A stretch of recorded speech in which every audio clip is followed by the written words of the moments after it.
ମୃଦୁ ଭାବନାର ଅଙ୍ଗୁରରୁ ଆଜି ତିଆରି କରି ମୁଁ ଆଣିଛି ସୁରା। ପ୍ରିୟତମ ମୋର ଆପଣା ହାତରେ ଆଜି ତୋତେ ପିଆଇବି ପିଆଲା। ପ୍ରଥମ ଭୋଗ ଲାଗିବ ତୁମଠାରେ, ତାପରେ ପ୍ରସାଦ ପାଉ ଜଗତ।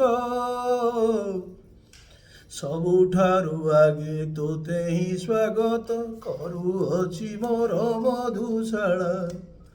ସବୁଠାରୁ ଆଗେ ତୋତେ ହିଁ ସ୍ୱାଗତ କରୁଅଛି ମୋର ମଧୁଶାଳା। ତୃଷ୍ଣା ହେଲେ ତୋତେ ବିଶ୍ୱକୁ ତତାଇ ତହିଁରୁ ବାହାର କରିବି ସୁରା। ସାକ୍ଷୀ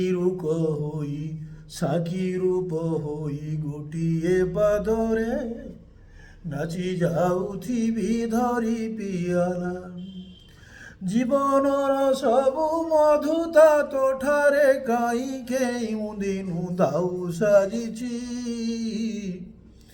ଆଜି ତୋ ହାତରେ ସମର୍ପିତ ହେଲା ଜଗତର ଏହି ମଧୁଶାଳା। ଆଜି ତୋ ହାତରେ ସମର୍ପିତ ହେଲା ଜଗତର ଏହି ମଧୁଶାଳା।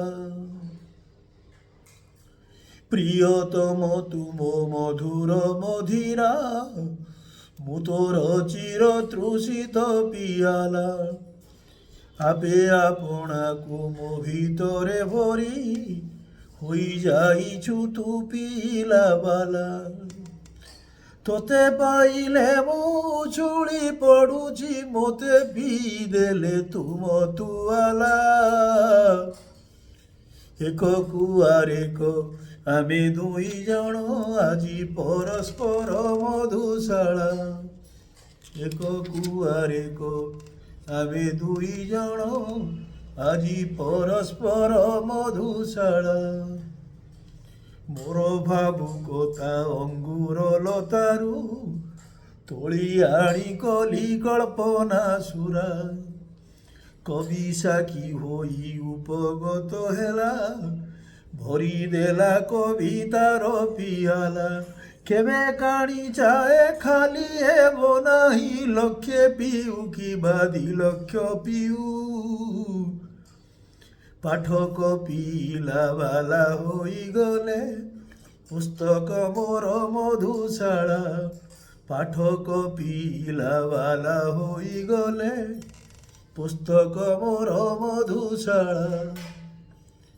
ମଧୁ ଭାବନାରୁ ସୁମଧୁର ଯେତେ ବାଛି ବାଛି କଲି ତହିଁରୁ ସୁରା। ପୁରିଗଲା ସେଇ ମଧୁତାରେ ମୋର ଅନ୍ତରଗତ ପିଆସି ପିଆଲା। ଉଠିଲା କଳ୍ପନା ତା ହାତରୁ ନେଇ ନିଜେ ସେଇ ସୁରା ପିଇ ଯାଇଛି। ନିଜେ ମୁଁ ନିଜର ସାକ୍ଷୀ ହୋଇଅଛି, ମୁଁ ପିଇଲା ବାଲା ମୁଁ ମଧୁଶାଳା। ନିଜେ ମୁଁ ନିଜର ସାକ୍ଷୀ ହୋଇଅଛି, ମୁଁ ପିଇଲା ବାଲା ମୁଁ ମଧୁଶାଳା।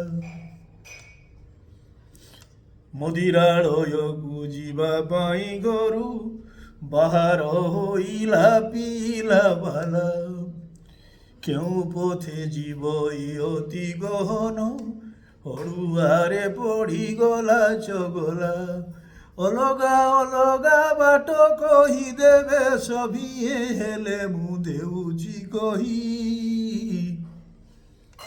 ରାହା ଧରି ଏକା ଏକା ଚାଲୁଥିବୁ, ପାଇଯିବୁ ତୋର ମଧୁଶାଳା।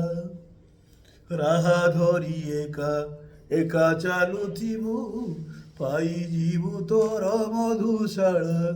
କି ରାହା ଧରି ଏକା ଏକା ଚାଲୁଥିବୁ, ପାଇଯିବୁ ତୋର ମଧୁଶାଳା।